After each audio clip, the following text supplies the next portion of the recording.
For the first time in weeks, Willow Lane woke up quietly. Not the uneasy quiet it had grown used to. Not the kind where curtains barely moved and neighbors watched from behind glass. This was different. Sunlight stretched long and golden across the pavement. A soft breeze carried the scent of fresh bread from Mrs. Alder's kitchen. Wind chimes sang gently on 3 different porches at once. The lane felt lighter. No police tape, no whispers, no drawn curtains. Just morning. Inside number 12, Ayan stood by the front window, coffee in hand, staring at the street like he was seeing it for the first time. Behind him, Zara tied her hair into a loose bun. "You're staring again," she teased softly. He didn't look away.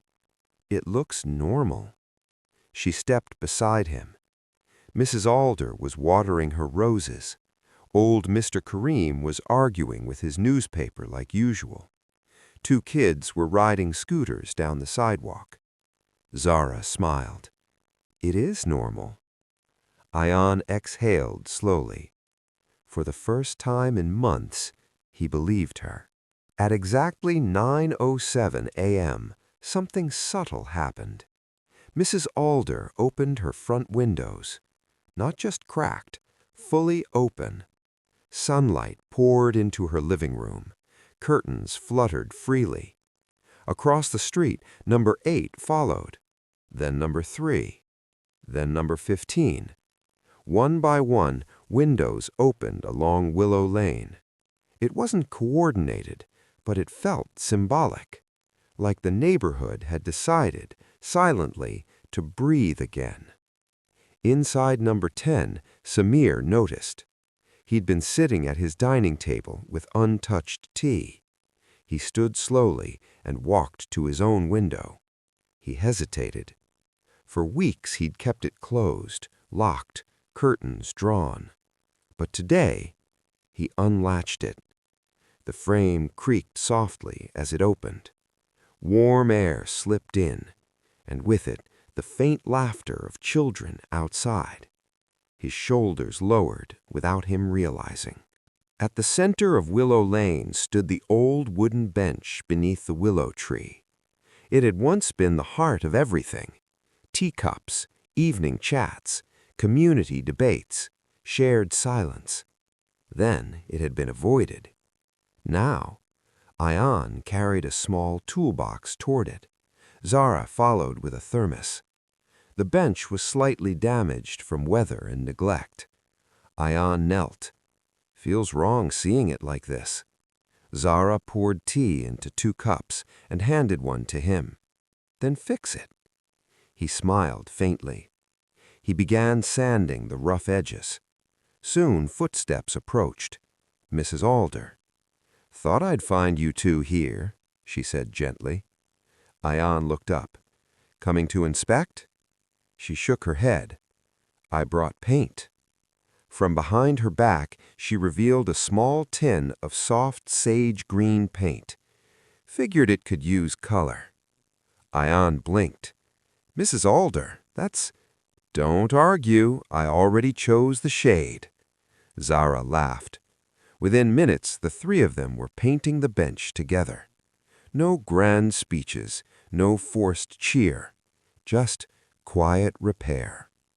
Across the lane, Samir watched. Then, slowly, he stepped outside. Samir didn't join immediately. He stood at his gate, watching. Mrs. Alder noticed first. She didn't wave dramatically. She didn't call out. She simply moved slightly to make space on the bench. An open spot. Samir understood. He walked over. Ayan handed him a brush without a word. Samir took it, and for the first time since everything happened, he spoke naturally. "Wrong shade of green." Mrs. Alder gasped in mock offense. "Excuse me?" Ayan grinned, and just like that, laughter returned to Willow Lane. By early afternoon, the bench gleamed fresh and inviting. The willow leaves shimmered in sunlight. Zara leaned back, thoughtful. "We should do something." Ayan raised an eyebrow. "Like what?" "A small market this weekend, just us." Mrs. Alder tilted her head. "A market?" "Homemade things, food, plants, books, just life." Samir considered it. "We haven't done that in years." "That's why," Zara said softly. Silence lingered. Then Mr. Karim shuffled closer, having overheard. "If there is tea, I will attend." Mrs. Alder clapped her hands once. "It's settled." And just like that, Willow Lane had a plan. The next 2 days felt different. Doors stayed open. Music played softly from houses. People knocked without suspicion. Number 6 baked cinnamon rolls. Number 14 sorted old novels for a second-hand book table. Zara and Ayan painted small wooden signs. Willow Lane Weekend Market. Samir fixed fairy lights along the tree branches. At one point, he climbed slightly too high. Zara looked up nervously. "Careful." "I'm not fragile," he called down. Mrs. Alder muttered, "Debatable." He pretended not to hear, but he smiled. That evening, as the fairy lights flickered softly in testing mode, Samir approached Ayan. There was hesitation in his steps. "I should have spoken sooner," Samir said quietly. Ayan didn't pretend not to understand. "It was hard for everyone. I shut everyone out." Ayan nodded. "You were scared." His jaw tightened slightly. "Yes."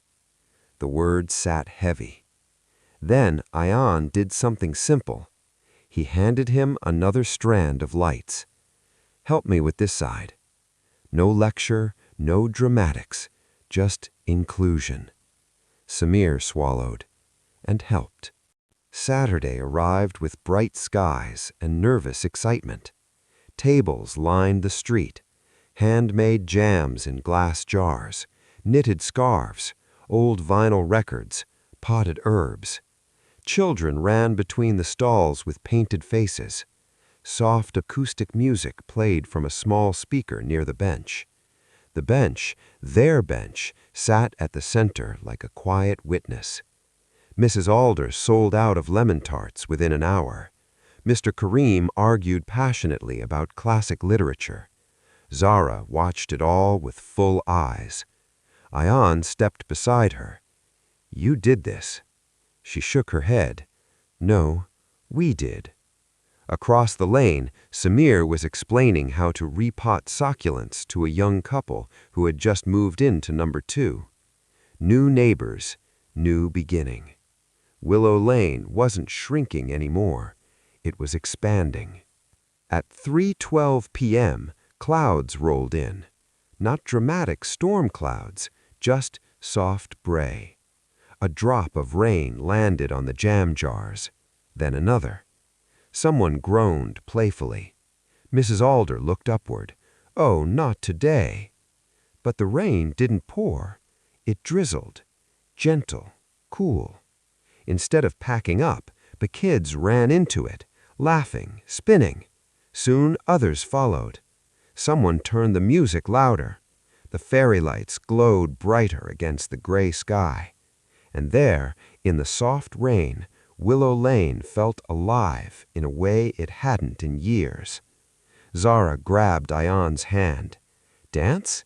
In public?" "Yes." He rolled his eyes dramatically. Then he danced anyway. Samir stood still at first. Then Mrs. Alder grabbed his sleeve. "Oh, no, you don't. You're not brooding today." And even he, reluctantly, smiled. The rain passed as gently as it arrived. The sky cleared into soft pink and lavender. The market wound down slowly. Tables emptied. Laughter softened into tired contentment. The fairy lights remained on. Everyone gathered around the bench again. No agenda, just presence. Ayan looked around at the open windows, the glowing houses, the quiet conversations. "This feels different," he said. "It is," Zara replied. Samir leaned back. "For the first time, it doesn't feel like we're waiting for something bad." Mrs. Alder nodded. "We're not." A long silence followed, comfortable. The willow tree rustled gently above them. Children yawned. Doors stayed open. Lights stayed warm. Willow Lane wasn't perfect. It still held history. It still held scars. But now it held laughter again. And that was enough. Late that night, Zara stood at the window once more. The lane glowed softly under street lamps. Windows open. The night did not end when the market closed. It shifted. The kind of shift that happens when people realize they don't actually want to go back inside yet. After the singing faded and the applause settled into softer conversations, someone dragged a long extension cord across the pavement. Someone else plugged in a kettle. Within minutes, tea was being poured into mismatched cups, some ceramic, some chipped, one suspiciously shaped like a pineapple. No one questioned it. Mrs. Alder insisted on distributing the remaining lemon tarts, even though she'd been claiming exhaustion for the last hour. "I refuse to let good pastry die in silence," she declared. Samir took one. It felt strangely symbolic, accepting sweetness in public. He leaned against the bench again, but this time he didn't face outward. He faced the lane, faced the people. The fairy lights above had begun to glow deeper now that the sky was darker, their reflections trembling faintly in the house windows. Curtains swayed lazily. Somewhere in the distance, a dog barked once and then decided it wasn't worth continuing. Zara noticed something subtle. No one was checking their phones. Not obsessively, not absent-mindedly. Conversations were uninterrupted. Mr. Kareem was in the middle of explaining why old poetry sounded better when recited dramatically, and 3 teenagers were actually listening, partly amused, partly intrigued. Ayan walked slowly down the pavement, collecting empty plates, when he paused near number 8. The porch light there had always been dim, almost hesitant. Tonight it was fully lit. The door stood open. Inside, soft music played. He felt a small, private surge of relief he didn't know he'd been holding. When he returned to the bench area, he found Samir watching him. "You're scanning," Samir said quietly. Ayan didn't deny it. "Habit. Still expecting something to go wrong?" Ayan considered the question. "Not expecting," he replied carefully. "Just unlearning." Samir nodded slowly. "Unlearning fear. Unlearning suspicion, unlearning silence." It wasn't dramatic, it was gradual. A gust of wind swept down the lane again, stronger this time. The willow branches swayed wide and low, leaves brushing softly against the fairy lights, casting dancing shadows across everyone's faces. For a second, it almost looked cinematic. Zara stepped into the middle of the street again, not to organize, not to fix anything, just to exist in the center of it. She closed her eyes. The faint hum of conversation, the rustle of leaves, the clink of teacups, the hum of electricity in the string lights. This was what safety sounded like. Not silence, not control, but shared noise. When she opened her eyes, she caught Mrs. Alder watching her. "You're making that face again," the older woman said. "What face?" "The I'm emotionally overwhelmed but pretending I'm composed face." Zara laughed softly. "I didn't realize it was visible." "Oh, it's very visible." Mrs. Alder patted the space beside her. Zara sat. "You did something important," Mrs. Alder said, voice lower now. "It wasn't just me. Maybe not, but you nudged it." Zara looked down the lane again. "I was scared it wouldn't work." Mrs. Alder's lips curved. "Of course you were. That's why it mattered." Across the street, Samir had found himself cornered, not in an uncomfortable way, but in a curious one. The teenagers who had been listening to Mr. Kareem now hovered near him. "Is it true you used to play guitar?" one asked. Samir blinked. "Who told you that?" "Everyone." He looked mildly betrayed. Ayan lifted his hands innocently from across the lane. Samir sighed. "Yes," he admitted, "I used to." "Why'd you stop?" The question hung heavier than expected. He could have brushed it off, could have joked. Instead, he answered honestly. "Because it felt loud." The teenagers exchanged glances. "Loud is good," one of them said. Sometimes loud feels like attention. And attention feels bad?" He hesitated. "Sometimes it does." There it was. Not the full story, but enough. One of the teens shrugged. "You should play next month." "Next month," Samir repeated. "We're obviously doing this again," the teen said, gesturing around as if it were obvious. Samir looked down the lane. Was it obvious? Maybe. He didn't answer right away, but he didn't dismiss it either. As the night stretched further, someone dimmed the speaker music and replaced it with something quieter tonight, just instrumental piano this time. Children who had resisted bedtime began to droop dramatically against their parents. Hadi, the self-declared stage manager, was fast asleep on a blanket near the bench, clutching his cardboard stage like it was a trophy. Zara carefully lifted him and carried him toward number 6. When she returned, the lane felt even softer, quieter, intentional. Ayan sat down heavily beside Samir. "You okay?" he asked gently. Samir nodded once. "I think I forgot what this feels like." "What?" "Normal." Ayan leaned back, looking up through the willow branches at the thin slice of moon above. "Maybe this is the new normal." Samir followed his gaze.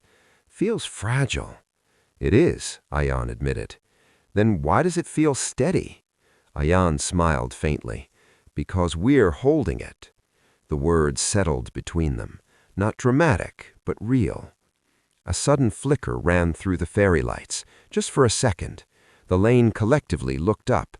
Then the light steadied again. A small laugh rippled through the group. Even the flicker didn't feel ominous. It felt human. By the time midnight approached, the conversations had grown slower, more reflective. Stories shifted from humorous to thoughtful. Mrs. Alder spoke quietly about the year she first moved into her house, how empty the lane had felt then, how she had stood at her own window wondering if she'd made a mistake. "I almost left," she confessed. "You?" Zara asked, surprised. "Oh, yes. I didn't think I fit." "And now?" Ayan asked. Mrs. Alder looked around at the glowing houses.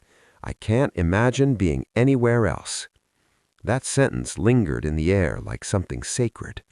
One by one, people began to standing, stretching, yawning, collecting blankets. But there was no rush, no abrupt ending, just a gradual drifting inward. Samir stayed until almost everyone had gone inside. He stood alone under the willow for a moment, listening. The lane was quieter now, but not hollow. He walked back toward his house slowly. At his gate, he paused, then turned back. He walked back toward the bench again, ran his hand along the fresh paint. Solid, present. Then he looked up at the fairy lights. Without overthinking it, he reached up and adjusted one that had twisted in the wind. Small action, but intentional. When he finally stepped inside his house, he left the window open, not halfway, fully. Across the lane, Zara noticed. She nudged Ayan gently. He left it open. Ayan looked. A small smile touched his face. Good. They stood together a moment longer before turning off their own lights. Outside, Willow Lane settled into sleep. Not the tense, listening kind, but the restful kind. The kind where windows remain open because nothing feels like it needs to be guarded. The willow leaves continued their soft, steady rustle, and the bench beneath them, still faintly warm from hours of company, stood ready for whatever came next. For the first time in a long time, The lane wasn't bracing, it was breathing. And this time, it didn't close. The morning after the market felt different. Not louder, not dramatic, just steady. Sunlight filtered through open curtains across the lane like it had permission now. The fairy lights were still hanging from the willow tree, faint and unlit, swaying gently in the breeze like they had earned the right to stay. Ayan stepped outside earlier than usual. He didn't bring coffee this time. He brought 2 mugs. He set them down on the freshly painted bench and simply sat. The wood no longer looked abandoned. The sage-green paint caught the morning light softly, almost blending with the willow leaves above. A door creaked open across the lane. Samir. He stepped out slowly, stretching his shoulders like someone who had slept deeply for the first time in months. Their eyes met. No tension, no hesitation. Samir walked over and picked up one of the mugs without asking. "You're getting predictable," he said. "You're getting punctual," Ayan replied. They sat in companionable quiet. The lane felt awake, but not rushed. Mrs. Alder's curtains were wide open. Number 6 had music playing softly. Not loud enough to dominate, just enough to signal presence. Ayan watched as a breeze rolled down the pavement again. "You think it'll last?" Samir asked suddenly. Ayan didn't answer immediately. "I think," he said carefully, "it doesn't have to last perfectly. It just has to keep happening." Samir absorbed that. Across the lane, Zara stepped outside, barefoot, holding a small notebook. She looked at the bench, at the 2 mugs, and smiled. "You started without me." "You were writing," Ayan said. "I was thinking." She joined them, tucking her legs under herself on the bench. "What about?" Samir asked. Zara looked down the lane. "About how easy it is for places to close up, not just houses, people." The word lingered. Samir's jaw tightened slightly, not defensive, just reflective. And how hard it is to reopen.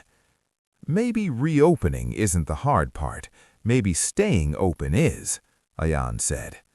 They fell quiet again. The lane slowly filled with morning life.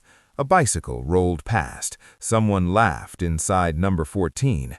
A kettle whistled briefly somewhere nearby. Zara flipped open her notebook. "I wrote something last night."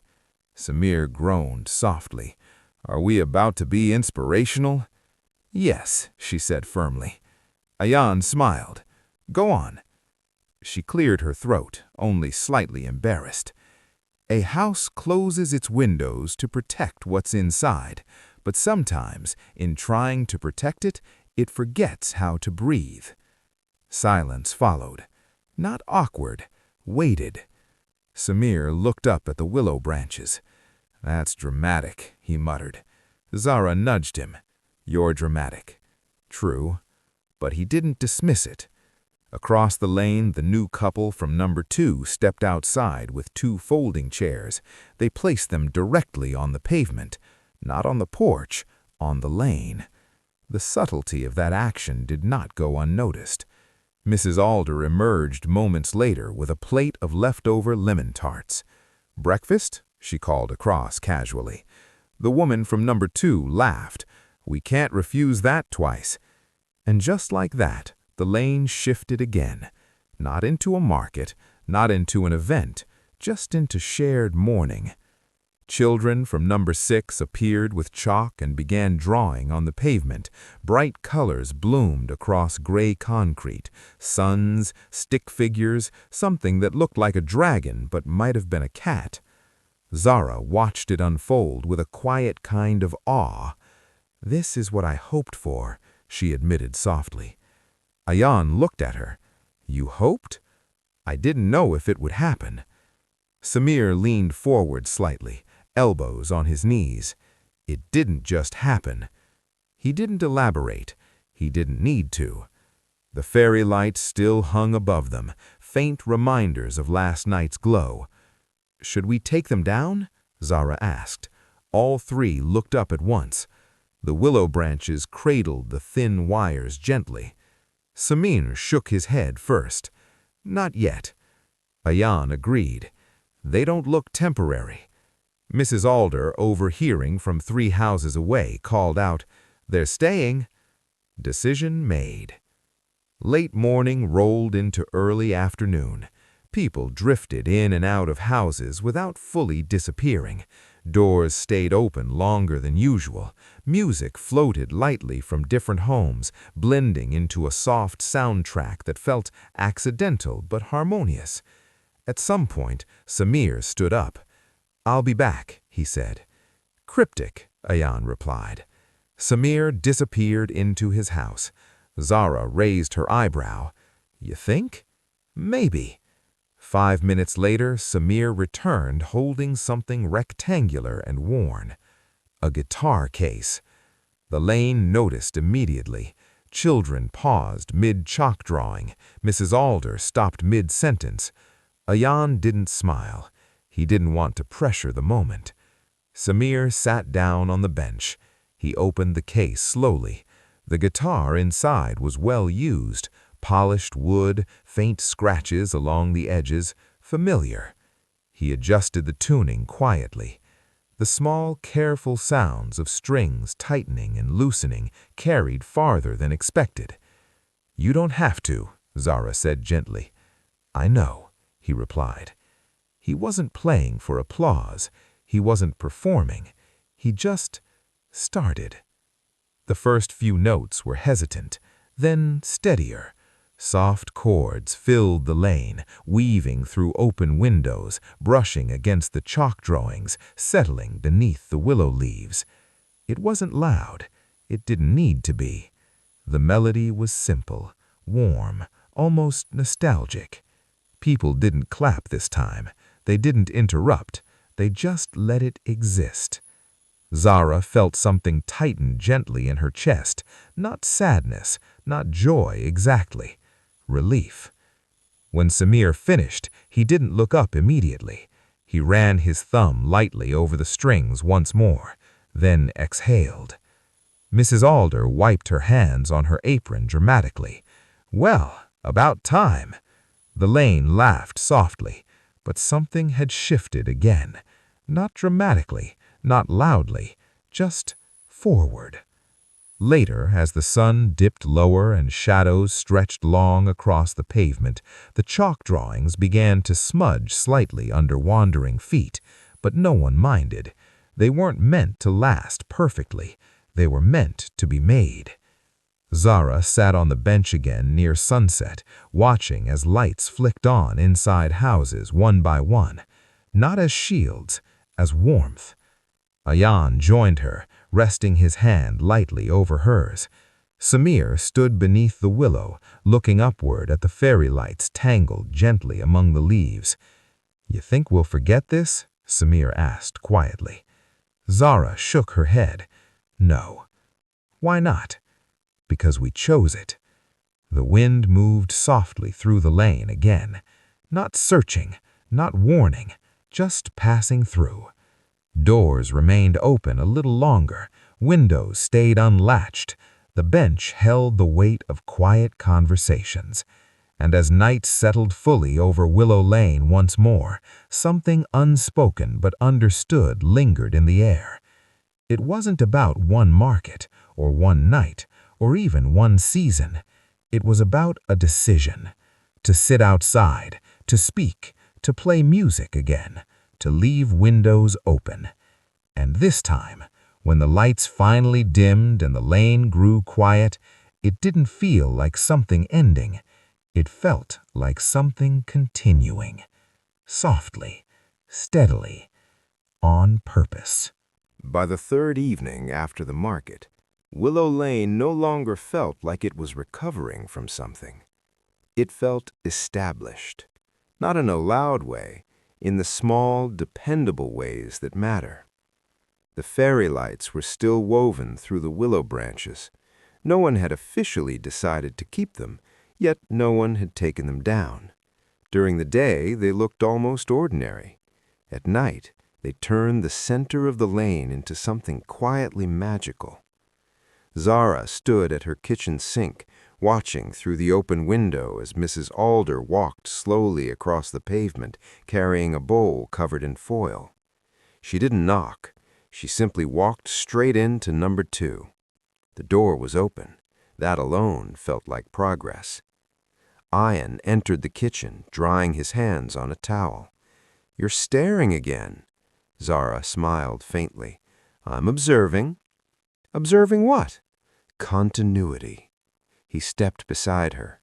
Across the lane, Samir was sitting on his porch steps with his guitar again, not playing this time, just holding it loosely, like it belonged in his hands again. "It's sticking," Ian said. Zara nodded. The change hadn't been explosive. It hadn't rewritten history. It hadn't erased what had made the lane close up in the first place. But something steadier had replaced it. The following Saturday evening, without announcement or flyers or planning meetings, people began drifting outside again. Not a full market, not a performance night, just chairs, tea, presents. Mr. Kareem brought a small folding table with a chessboard on top and waited expectantly until someone challenged him. A teenager from number 14 did. The match lasted an hour and drew a crowd. The new couple from number 2 brought homemade samosas. Mrs. Alder brought more lemon tarts because, of course, she did. Ian and Zara carried the bench cushions they had found in storage and laid them carefully along the wood, softening it further. Samir arrived last this time, not hesitant, just unhurried. He paused beneath the willow and looked up at the lights. Then he reached up and switched them on. No ceremony. The glow spread instantly through the leaves. A quiet ripple of satisfaction moved through the group. "That's becoming your job," Ian called lightly. Samir shrugged. "I don't mind." The evening unfolded without structure. Children drew more chalk murals, this time adding a large willow tree in the center of the pavement, its branches stretching wide and exaggerated. Someone added tiny dots to represent fairy lights. Zara crouched beside them. "You forgot the bench," she said. Hadi quickly sketched a green rectangle beneath the chalk tree. "There," he declared proudly. As dusk deepened, conversations shifted the way they do when people feel safe enough to speak honestly. Not heavy confessions, just truth. The woman from number 2 admitted she had stopped singing years ago because she thought no one wanted to hear it. "You were wrong," Mrs. Alder said firmly.